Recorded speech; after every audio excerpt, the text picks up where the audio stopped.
Let's go. Riêng em chua khi ở mỗi ngày xem từ cút chuộc mỗi giờ lần kỳ đấy rằng cả em mỗi khi ở mỗi ngày xem từ cút chuộc mỗi giờ lần kỳ đấy hẹn giống ai ya nhìn nó có mỗi bề yên vui à xem cả đi si mặc tắc lên là ông ta cơ đoa itan sao ami sẽ sang kalau ni si kalau ni si imita moi imita lu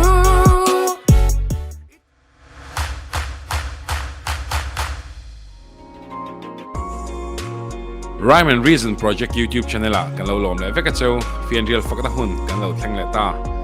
tun truma hian kan fian real fakta hun a hian langwa la ram muanan miran thut pui dona ani hi Assam Rama missionary ania tin chanchin thamei cher ding le vei episode 3 a khanin aronin lan to boka chuta tangchuan in mel thriat chawin he fian real huna hianin kan som chhota ni muana miran telpui wangin lom tu kan se thầy bố cả lộn tục à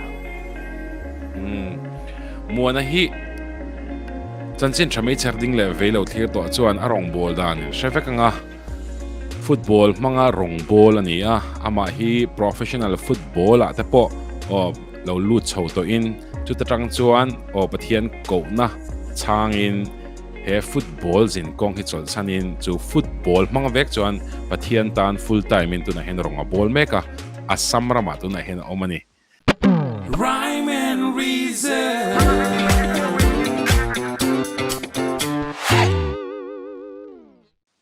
ama saberin mo na hey football chung sang te po he kan seidon ni tun tuma hianin Rhyme and Reason a page on in football topic pakata alan na masaber te point hing ka ria I chung sang te pon chin khan kan soi to football manga pathian thoshil ni engtin nge football football zin kong hi milo shil them professional football ati lu chho dan te kano pan lai atang in football chu katui ve shima khel hi nuam katia chuanin SSA football academy Mizoram SSA omlai khanin vengtin a hianin football academy hi vengtin deuh thua hen an siama ta khanin ram tharveng SSA football academy a khanin kakal ve thina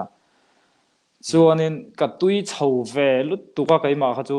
ma se football a min inspire tu bera ka hriat ta ka chu Ronaldinho hi ni ta kano pan lai hanin a khel ka en thina thiam hi ka tilut tuka kha a khel ka mu tang khanin ka chak ve top ama anga in khel thiam kha ka chak ve top wa jonin in khel kha ka tui chho ve ta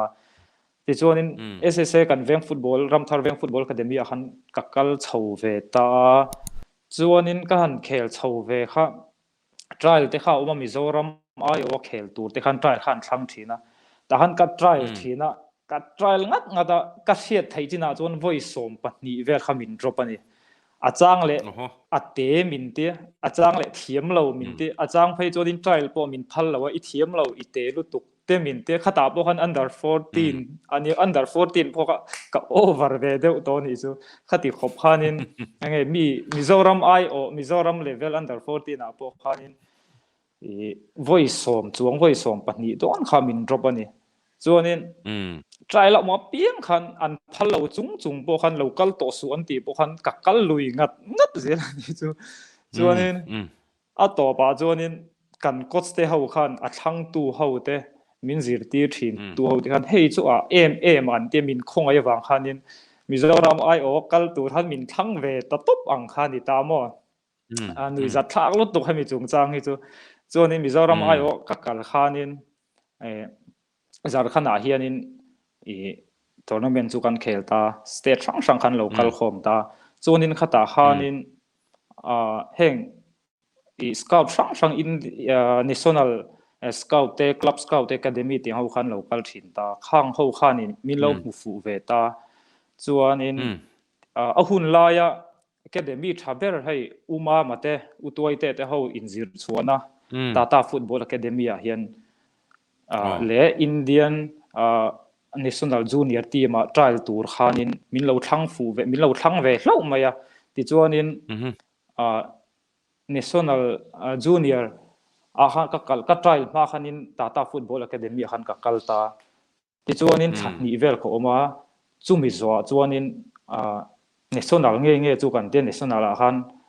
i trial tur khan ka kal le ta cha chu po chuanin pathian khong aina zar khan katling le ta chuanin TFA a chuan let to lowin i ta chuanin Indian junior team a chuan ko om chhota chuanin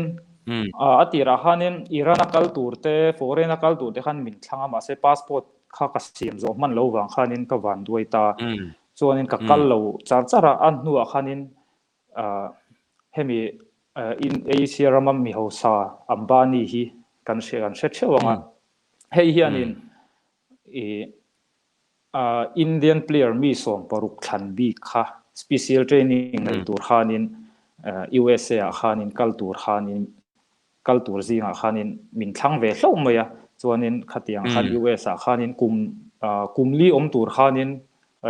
kumli training nei tur khan USA a khan min thlang ve ta chi chuanin sang ni som khanin sang ni som atanga sang ni som pahni kha US a training in min da ta ti chuanin Brazil a te na mun sang athian tournament kan khela kan kal kualta training kan nei rang boka chuanin na India chu kan sianga ai ru na te tama le thil mumal theisi lawa kan om hun chung kha azo ma khanin kan min enkol tu kha kan chan ai zong deuh tho kha min ruk sak ka ti mai kan poisa don tu zong kan stipend don tu te kha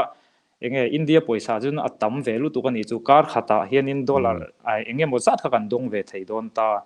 ma semin ai ruk sak veka wang khanin India khanin bin kaulet le ta ti chuanin India han kalaulet ta a chuanin kalaulet vela khan la jong a hianin la jong club hianin min lo som hal ta chuanin la jong club hi sang ni som pathum khan ka joina chumia chuanin sang ni som pathum atang chuanin enge professional level chu kalau khel chho ve tan ta sang ni som pathuma khan professional ka khel tana sang ni som paruk vel thleng khani chu pa ngai takin ka khel rei lo khel po ka chol san le wang khan su chu ka khel chho dan tlang pui ani tak chu te chuan eng position ange khel khamin riltem midfield a hin ka khel tlang pui attacking lampang dewa hen mo la jonga season li ang veli khel ta a chuta tang chuan eng wangin nge football kha in chol san ta kha la jong club kha eng wangi chua san ta football ka khel lai khanin la jonga ka khel lai khanin pathian khoi thar nei na satakin ka changa aka khel ma tang pon ka piang thar to ma se la jong ka khel nu ka lu nu khan pathian khoi thar na khan na satakin ka chang thar le hei kan sianga breakthrough ministry Dr. Denis ate rongbol na hianin ka man chang hin ka kal ve thina te chuanin khoi pathian khoi thanai na satak an rongbol na kal tang hian ka changa pathian khoi tharna ka chan na sap ema wakhan in khel kha ka tui talo renga in khel du na ka nei to lo ka ha ta han enge ka thin lunga khan in khel chak na ka nei to lo sim ti chuanin a chan chu hei pathian bula khan hun ka mang na salut tuka ka ti top khang hun lai khan khoi time kha kan nei na salut tuka in khel cha na kha nei to lo in khelai khan rong bol na kha ka thin lung tam zo hana om to wang khanin enge in khel kha ka ril ro om thei to lo sim a chuanin sang ni som panga som paruk khanin pathian ko na kha ka dong chho ta khang hun lai khanin la jonga contract nei lai ni i lo te nen han chut khanin i lo tum ve em i lo chak ve em thin kha khang ho zong kha in mu chho sia i ril ruwa in tin nge om thin a sha mi ti em nge ni ya oi phur em zok ka phur rolin kai ma chon ka hu phur a chan ju kum kha le chen in khel ka lo tui to chuanin har sat na zong ka lo pal tlang to chuanin khamin nuwa hlo tlinak han mu chho don ta te kha ka cham tur kha ka vei dong e ka in ngai to na sa vel tu a chan chu la jonga ka contract kha ka sign zo hlim deuh hlek ka sign zo hlim deuh chi kha nia enge mi tan chon tam lo ma se keima tan kha chon ka contract sign bo kha tam tham kha ti ve em ta chuanin khami kal san tur zong zong kha ka hu phur lutuka chu mai ba ka kalau khel tha chho ve zel te ni chuanin nakina phei chuanin enge tam le zual te po kala hlo thayanga khi ta ka involve ve thayani ti ka ngai to phei kha chuanin hu phur ve tak ka ni chuanin keima po ka hriat nuwa khanin ka chol san chuang lo kala in khel du ka te pathian ha enge ka vak ka kar let ve lalpa min ei in khel pa ponin i rong chu ka bol thei thawa ti hian min in khel tir ve shila chuanin nakina ka in khel zo huna ka retire huna i rong chu full time in kala bol ve don lom ti in nge keima khan chol san lok lo khanin ka om char charama se in khami pathian ina min ko hnuwa min ko ka hriat hnuwa phei kha chuanin ka in khel to ngai lo tluka ni ta chan chu i hliam min ti buai reng ta in khel thei mu mal to lo khan ka om char char chauta an ni ta chu in chung ko background soi lokang atira in zo om takani amara chu heta hen zo chekan du zo ka chinga venga in om ta tero ina chung ko member en zang kan no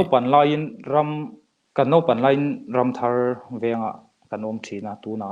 nuwa hian chinga venga kan om chauta mo chuanin kan chung ko kan u nau hi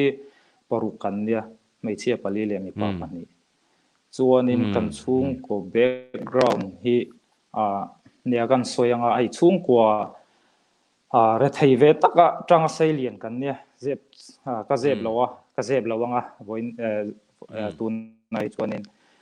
enga kan nu le paten na thomu malan nei lova om arem chang an thoka kai ni kan nau bok se ka u te na thok rolan na ni chia lo bok nen rem thok thin kan nia kan no pan lai phei chuanin rang vak khora hian kan om ka ti mai mo rang vak khora hian in kan oma enge kan chung ko member kan tam ang reng sia in chung zong eng na ol om lo khan kan mu khat thina chu tiang khop chuanin enge chu tiang din huna chuan kan ni ve thin ta keima ngat phei chu kan no pan lai hian in school po ka kal thamu mal lawa achangin mi ina te ka om le dora achangin restaurant te ka thoka achangin bazara te arem hi ka zuar kuala ange no pang te kan ni lai tangin chu tiang din mun chu kan ni chho ta chu tiang a sei lian chu kan nia pakhat ka soi du phei chu voi khat chu ka dam lo ani ka na thok kho hi ka dam lo kha ina hen ka oma ka khuwa sik na sai me ma ka om na lut tuk kha ka khu na sa lut tuk kha ka na ra tang le ka tang hin thisen kha abuak in na lo bu ange alo tla zoya chuanin ka u te ka chung te mong ang lut tuk kha ti ngai nan she box si lawa puanin enge puan sin tin kan min dom sak rungot ta chuanin kha tiang rungot kan ani dam doi ei tur kan nei lawa dam doi ina kal na tur bo kan nei si lawa kha tiang bun lai ka ngai tua phei kha chuanin hei wang khan ye football chol san kha ka hu pur em a chan chu khat hetiang din huna sei lian chung ko background kan ni wang khanin hlo thlin kha sum tam tak tho chua eng lo chung ko en kol kola chung ko en kol kha ka chak thai lu tu ha ni football po chol san ka se em na chan pakhat chu tiang ani tak chu chung kwa nia isoi ta kang khanin om thei em lem lo chung kwa kan ni itia chu ta tang chuanin nia hlotlin nain mu chho dona amaro chu ting khan full time rong bol turin in pe chho ta tin makve de ko ti chu in hliam chho po kha makve khop me khati lai khan chu ta chuanin nia e contract and kim nia hlotlin na mu chho tur kha in chok chatta lali so krista wangin ani le thil pakhat chia hey player thatak tak te po kan nei thina a khovel pum huap te pon christian player thatak tak te po kan mu thina khata khanin rong ball full time khera rong ball kha ngatingi than tilai kha kan zote lok teng che nia khami kha chu ka than po ni chi lo pathian in ina min than mi awang khan kai kha chon ti ngai na kha ka selo khan ni maya chuanin chu ka soyang khanin silong ko omla hin pathian khoi than na sata ka changa ka tong trai thina ka khoi time hian zan kha chu ka tong trai lalpa ka mangai che ka ti kha an huwa kha ka chiang lu tuk hian pathian hin milo bi hin ka sia min mangai chuan ka thu pe ka zom ro football lik chol san la full time in kal ro ti kai ma hian chiang lu tuk hin alo thenga ti chuanin en tin nge niang o kati lalpa kati chuanin kai ma phei chu ka in ring hlel le nuwa khanin pathian in amin piang na ka hre chiang box si kha ani chuanin lalpa football chol san turamin ti tak taka full time a enge missionaria rongbol turamin ti tak tak ani chuanin a confirm ka hriat ka chien le zual na turin in nuaya khuanin ka thian te aiza ka te fakate jako pate ka in khel pui te hwan oma an ma ni kal tlang hianin a chiang le zual na turin confirmation min lo pero ka tita ti chuanin room in chunga ka khoi time zo ka chuk kha chiang lu tukin ka thian pa aiza ka te khan thian pa nang chu in khel ve to lawla nang chu rongbolin kalla missionary in full time in kalla ti chuanin ikal man zong te enge i rongbol na zong te kan tum sak vek chenga kan chom vek meng che kha an lo tia khamia khanin kai ma ka chiang talut tukani chu zo non kha ngai to lawin ka sia ka khoi time lai pathin in chiang lut tukin mi lo sia tira ti chuanin an huwa khanin ka enge adang kha ka dule ta chuanin ka kal le kha ka soi anga pathian ka zo ang tak tak khanin ka thin te kal tlang khan mi lo bele ngal ta kha chu enge achian em awang khan du thlang thai kha ka ni to ta kha wang ka than nge kha ngai to ta ti khan confirmation kha i thian te kal tlang chon i ron dong chu ani le ta nang ma pon chu min huwa chon kan ngai to ta ka chuanin i thian te khan eng tia rongbolin kal ro nang chu tiringot khange an ni le ti khani karel ro zo na ron om chu chu ta chon inuna khan mu tur kha enge mo tak chu omani khalai chan chen khamin share lok them hostel khata hian kan om ta ka thin lunga hianin ka khatianga in nai te om kan ni ta kan thian te ho hi ngai zong an nei tlang pui ani antinan kan thian pa ka soi thin ai za ka te midang dang te pon yang chu chuanin an ngai zong te hi dakar ni te dakar thum ten bet thin ani chu ka thin lunga hin an ni pon an mangai te khovela an mangai te dakar ni te dakar thum te an biak pai chuanin ka mangai ber i su hi an ni ai rei hi ka wan be don chiang tak tin tran ka la ve ni chu chuanin ka tong trai an ma ni biak ai rei shima betur khanin an ma ni ai ring khan ka tong trai thin chuanin ka zai boka ka tong trai thin boka an ma ni vati elpa de thau si khan enge adik lo po alo ni mai thei ma se khang hun lai chon kai ma tho dan khan ni ve ma chuanin enga ka tong trai rei thei lu tuka ka zai thin boka khatiang khanin pathian bula kan om tam nam na chon pathian zia kha kan la lo thei lo kha lo nia ti chuanin nam dang kan thian ho te kan player pui ho te mi sang khan a ru khianin hei mi zinga an soi ngam si lo kha a ru khianin mi lo zo thin ta thian pa nang hi chu pathian ti mi dik tak in ni hi i pathian hi tu nge ania a chan chin hi ka hre du te an lo ti chho tana tu ma ka chan chin tha hril kha ka tum lo chuanin kha kan nuna khan an lo hu ba khan pathian kha an lo hre chiang chak ve to pani chu kan thian te ho khan kan khel pui te ring lo mi te ho khan ti chuanin thai te rem mai ka te ka thiam ang to khan pathian thu te ka lo hril ve thina ti chuanin an lo kal zela wang khan an hriat du zela wang khanin khai ka tita kan thian te mi zo kan thian te an ni chu piang thar to sa ani ta ka ro fellowship in a yang u zan tin hi in a yang u ka han ti chhota ti chuanin la zonga kan in khel lai khan in khel om e ti lo khan zan tin deuh tho kha fellowship ค่ะกันในจ้าละส่วนนี้กันตรงตรายหลายริงโตขึ้นกับเพลย์จู่ๆกัน worship ปุยทีนะนำช่างกันนี่ตากบางคันินตรงที่ช่างนี่บางคันินอาจารย์อังกฤษก็สวยมิโซอินก็เถียงโตคันินอังกฤษก็สวยมิโซตรงเดินก็เล็ดเลี้ยเถียงคันินปะเทียนคันินมีตั้งตะข้าอักหอยนะสักมาขัดเถียงคันินปะเทียนมาโถข้าอันลบมุดเฉาตาส่วนนี้กันเชียนเตตั้มตักกันอินเขลปุยเตค่ะอันเปียงทาร์ตันนัวตาหัวเพย์ตุนนัวเช่งบ่เห็นอินเราเปียงทาร์ชุนส่งเร่งเฮียนกับมุดเฉาตาทิลปักขัดจู่ฟุตบอลมินิสทรีค่ะลาจงไอยอมไล่จังเตะตัวเฮียนี่เราจันเตะตัวข้านี่จู่วางส่วนนี้ full time มาอีกัลโปฮีอาโอมวยง่ายนี่คล้ายข้านี่จะนับพวกกันเสียจักข้านี่เดี๋ยวส่วนนี้เนี่ยข้ากันเชตาอินโซลสันตาprofessional line นะครับจู่เดี๋ยวส่วนเองตินเงฟุตบอลมินิสทรีฟุตบอลมังอารมณ์บอลนะฮิเองตินเงจันตักเป็นชิลเทมฟุตบอลก็สอนสนะ full time ก็กลมาสักเปรเฮียนินรองบอลก็ชัวเฮียนินอัศมรมาเฮียนินก็ชัวตาที่จวนนินเวงเช่นขัดตาเตไอ้คนละอย่างหินเอาปังเขาเฮียนบอลเฮียนเราเปตาจวนนินข้อมูลเองก็เราเตลเวเตงก็เตียบอลเขามีเราพาสเวเตอุก็เตียจวนนินบอลจวนมีเราพาสเวไม่ยาส่วนนี้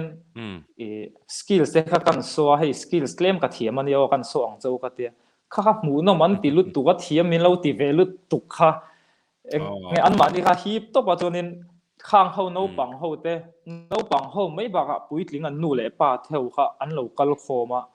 ส่วนนี้อันเรากัลโคมตากส่วนนี้หุ่นไอ้ข้าเริ่มจานนะข้ากัลตารองบอลจิตช่วงนั้นนะข้าจู่ก็เตียส่วนนี้อันเรากัลคมไล่ตักขานินปะเทียนถูกกับเราสิลตาส่วนนี้ปะเทียนถู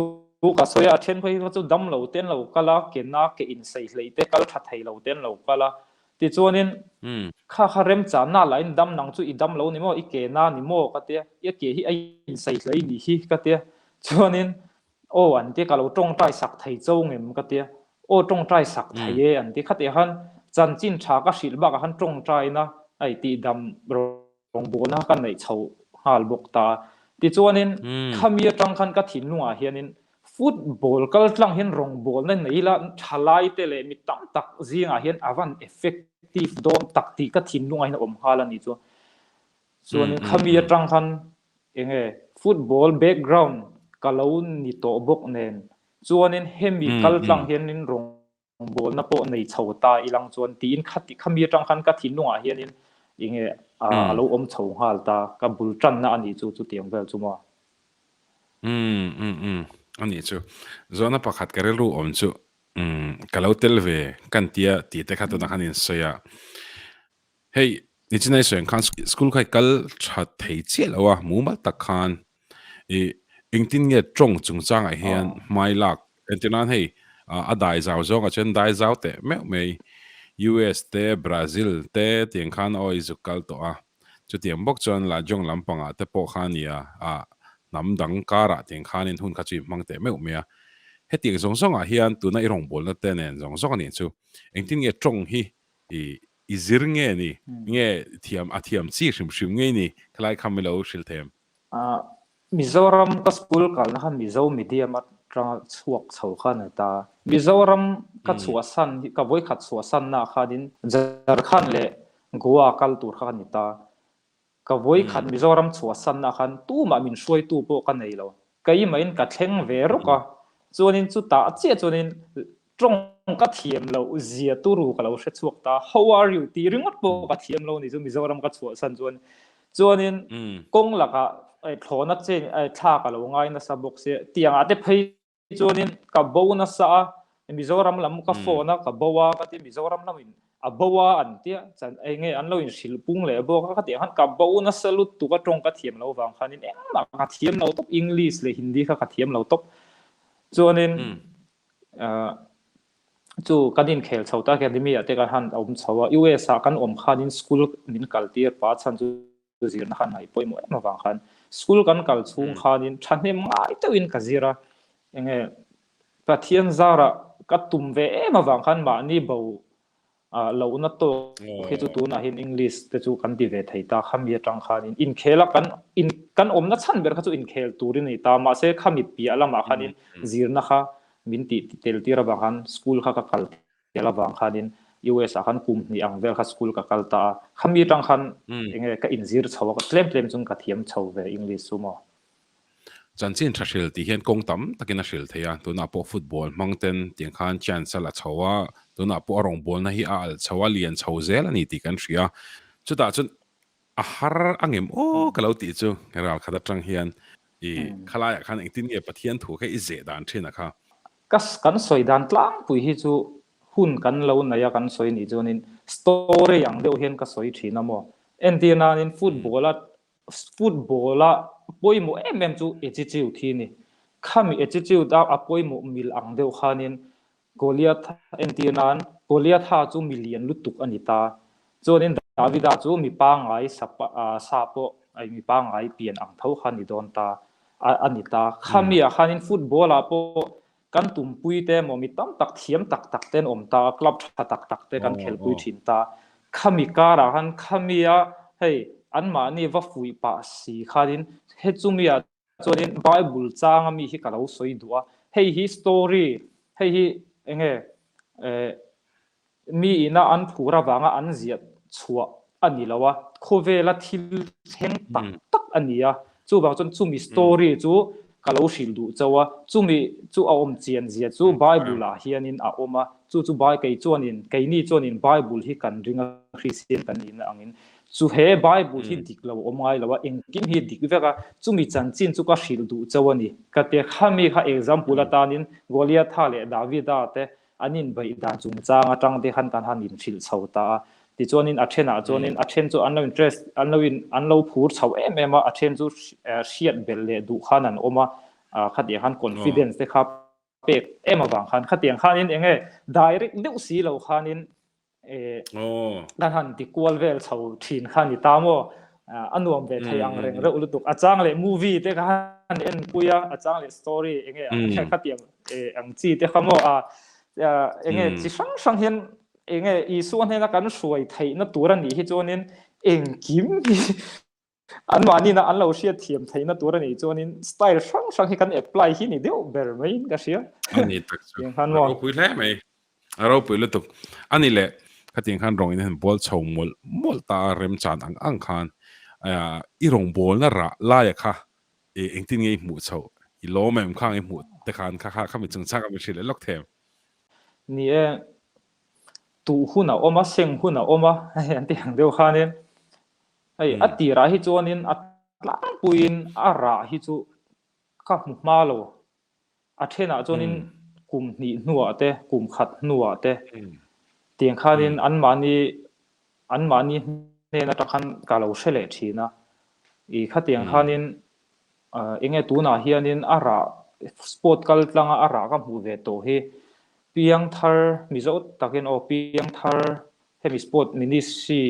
kaltlanga piang thar hi mi som ni atanga som thum vel hi chu pathian khongai na zara ka pu chho ve to enge kalom khop mai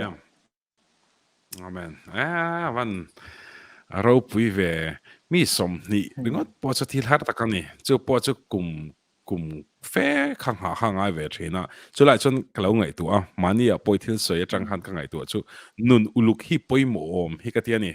ina ko chinia an sare ni boktan chu ta chon thil tam tak advantage kha chu om te me amaro chu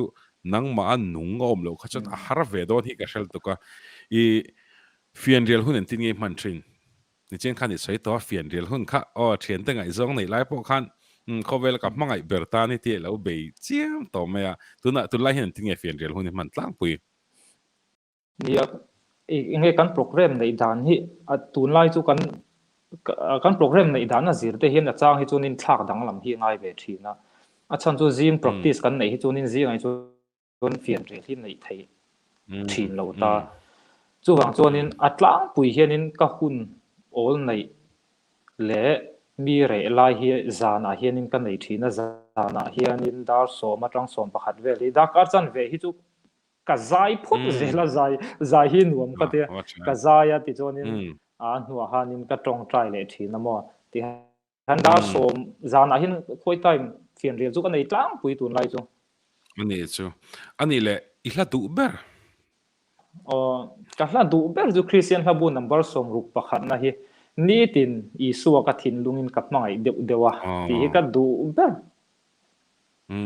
ani tak chu kanin zo chho zelang I Bible chang du ber mi shil them Johanna bung li chang som thum pali na hi ka du bera ka pa du zong ti le ana tho zoi ka cho ani atita Isua na angai poimo bera ka chu appa ina ti tura ati amen zo khanita chu tiang che chon kai po he enge pathian ina ti tura min ti hi hlen chua hi ka du bera ni khovel hom chung hian chu hei bang hen he chang hi ma na tang tun sang hianin ka number 1 ala ni de orang van tha em ithil min share tam tak he recording kan nei lai pi lama kanin biak na tam tak po hian ke ma hen thu na sa takina soi na sa em a chuta chon fian real hun kan chin kan kan soi to a fian real I man hian ang takin nge inuna honga nei nia mi pathian ina mishing min siam chan hi chu ama ne na leng dun tur kha kan ni ta kan seta chu chon Johanna bung som panga na asoi han kai ma om reng ro kai ma lo chuanin engma in ti thei lo di ta chuwang chuanin kai ma chuanin pathian khovela chuanin chuan tur ka nei lo kan nei enge ka in ti thei ve na om chun ka football career ka kalsan to khovela hian chuan tur hi ka nei to lo ni chu min bei sei tur po ka nei lo sum le pai ka nei lo chu ti ngin thien ka nei lo ma ani to pa pathian rin chan to bakal ka ni wang hian pathian hi ka tha tham vei chuanin ka din mun hi a chedon ema hei wang hian kei chuanin ka te pathian hi entik lai ma hin kal san thei lo hi ka ti to pa chu wang chuanin ka na bul pui berale he rong bol na ministry te sport ministry te mo eng thil dang zong ai hianin pathian bula om hi ka ngai poi mo bera chu wang chuanin abula ka om lo chuanin ka rong bol na eng ang pon nei mai la an don lawa chu mai ba ka ange enge ka rong bol na anun thainan kon apoi mo zia ka sheda wang hin ama tel lo chon engma ka ni lo zia ka sheda wang hin ama hi ka be lo thei lo ka te ama hi ka abulain ka om hianin chakna thar te min pe a enge thil dang hi ka mo em lo hin ka in se thi ding kim hi ka nei yang hin ka in se thi na ka ange hei thil edika chonin fian rial nei hi edika chon nu lo nuam bera ni hi man cham bathian shoi na poi dong tak zet ning ka sia ani le hei atop lam kan nai chho don to menga chu mi ma chuanin rong bol na hian I engi har sai ti em I har sat na pani khatar milo share them rong bol na har sa ka ti hi chu mani in phat ngai reng a chan chu khovela om kan ni wang hianin ai mishing zong takin me mishing ni na hi alang ve du lu tu ka ni chu du ang du dan anga nun han man ve chu na du na te mo ei frang ta ka soi chuanin tiang du na thei lo om lo thei lo kha tiang a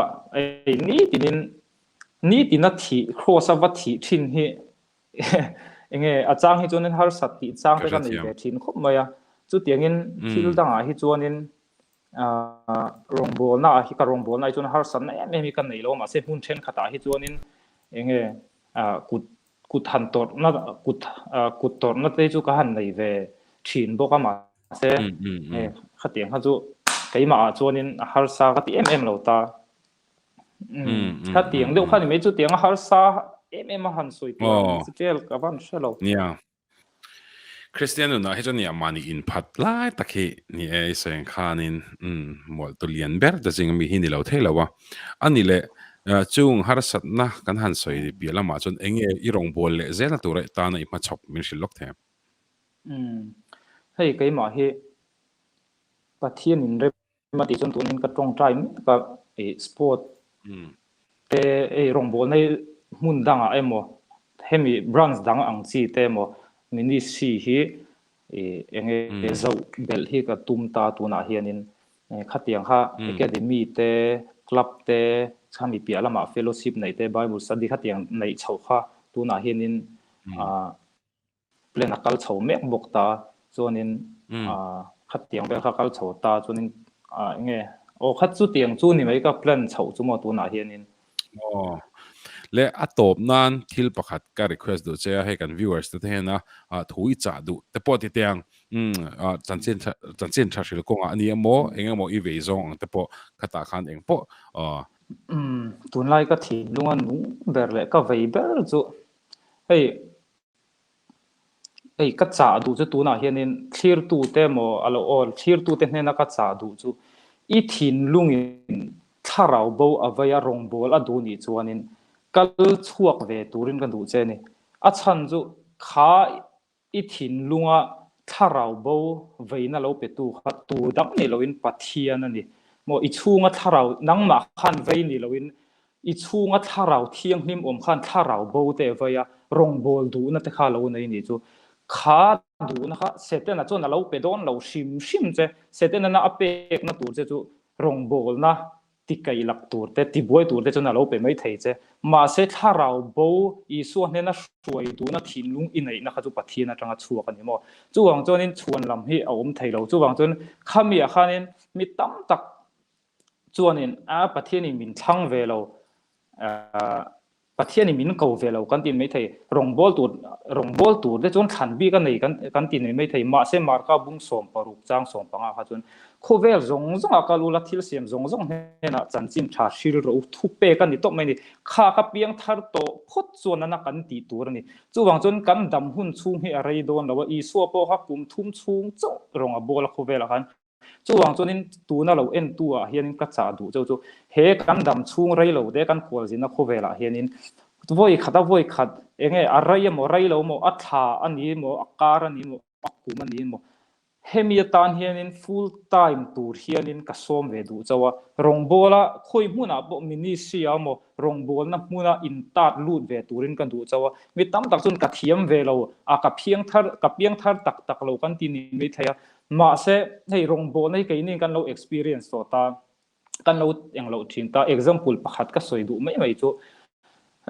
ตุยเจนเทียมตัวจวนนินตุยกันหลวงไงนี่ swimming pool ละโมดีละโมลุยโมกันกัลงไงตาลุยกันกัลเราจวนนินตุยน้ำมุนาเราจนเอ็งอังปน swimming pool เทียมตุมินtheory อังจงปนทูอังจงปนซีรีละจุดจวนเกติดานตัวนี้ปุติดานตัวนี้กันตีวังขันินตุยช่วงกันหลวงเราที่จวนนินตุยเจนข้าเอ็นติกามากันเทียมโดนเราเอ็นติกามาตุยจู่เอ็งอันนี้ตุยกันเทียมต้องเราชิมหมดจู่วังจนินตูนักกะเราสวยอมเสียจู่รองบอลนะปอนลำบัดจังริงว่าตะกันทีจนินฮาร์สับเมลุตุกเตชิอมเมลุตุกเตกันหัวนี่จนินเอ็นติกามารองบอลินกันช่วงไงโดนเราจู่วังจนินกัดจ่าดูจู่ปัทเทียนอินะอีสวยนะวานะอัศวดนะอ่างไงปอยโมเบรองบอลจันจินทัชิลตูรินจวงลูดเวตูรินข่อยโมเริมจางลายโมเฮียนินจวงลูดเวียที่เวชาวเวตูรินก็ดูเจ้านี่จุดเตียงเจ้าจนตุยช่วงกันเจนลูปนมินซีร์ตุยจนกันอินซีร์จบเวไม่เลยมินซีร์ตีร์ไม่ตุยเพย์จูตุยเจนเทียมดอนจนินวัยทุ่มตั้งหลักลุมังไงเทียงเดียวกันรองโบน่าแต่พอรองโบน่ากันเทียมดอนกันเจียงชาวดอนปะเทียนเก่าน่ะตักกันเจียนชาวดอนเพย์จนินกันหลูเราจนข่อยมากันเจียงดอนเราปะเทียนกันหลูถูกเราจนหมอขัดเตียงขันนินอีจวงลูเวตูรินก็สิลจะว่าก็ยังมางัดเพจุก็ดูจุดตุนลายก็ทิ้งลงก็เราเสียดูจูทนนี่ที่มดเฮียบุ้งลีจางสระขันนินติดกับโปลันอินติเสียงนัดหาจุก็เล่นตัวดีเฮ้ยก็ยังมาจนก็ดูอันนี้ตัวน่ะดินมันจนหมอเฮ้คูเวลกันไลก็ตีตุริตีโจวัดจัดก็ดัวจวนนินจุมีปีอะไรมาจวนนินมาท้ายบุ้งสมนิปังอาจังสมนิปักขดาขันนินอีสวยนัดเด็กขินทัวสวยอย่างขันนินอีติชามาก็เชียร์โลรินมาตีจวนจนเฮคูเวลก็ทักเล่เบลจูเฮคูเวลก็ตีตูตีโจวานาป้าอีสวะมัวอีสวยอีติชาก็เชียร์โลรินตีมีเราหมวกตูที่ก็มีชาทีนะมั้งจวนนินจูไม่บักสเตฟานจงจางขันกันเชียง เซฟนะค่ะคูเวลาไล่ขานินอารมณ์ปุยเตะจิมเราเนี่ยปัจเจียนด้านจุนปุยอารมณ์ปุยอะมาเซคูเวลไงอะข้าจุนอารมณ์ปุยเราเนี่ยจวนนี้คูเวลขานินนั้นมุสิเตมาบางขันอันเดียงหุ่มโดนตาค่ะสตอรี่อังเราสวยเมงอะบุ้งสมงาปังจ้างสมงาปังอาสวยอังขานินอันเดียงหุ่มโดนนะมาเซฟเซฟนะค่ะจวนนี้จุงลำมาเอ็นตละตาปัจจุบันปัจเจียนดิ่งลำมาอีสัวดิ่งอ่ะงัดไม่เนี่ยอาจารย์จุโคเวลาชุงขันอัติตัวอัติจูอวังขันินวานะนะตัวมุนะโหดอนขันินเราปุยตะเกียนจุงลำมินันเราหัวขันินเสียจอกจวนนินอีสัวขันินดิ่งจุงเมียวอินเราหัวตีนันนี่ตาวานะจนเราปุยตัวเสียกันไงตัวเห็นมินติจากเวทีนั่นนี่ให้เอ็นตีน่ะประคัดกับเราเปกเลยสวยดูจูมีเรื่องคุยรำมาพออินเดียรำมาโมมิโซรำมาโมรำไอว่าอินฟิมนาโมทิลเองอินตีเสียงนักกันสัวเฮียนินกันตีชัดเฮียนินกันเล่าโหเลเฮียนินรำมีปุยเต้นโมมินเล่ามัวกินกันเล่ามัวกะอินตีเสียงนักติดชาหูจูรำไอว่ากันเดจูอันเล่าโหเฮียนิน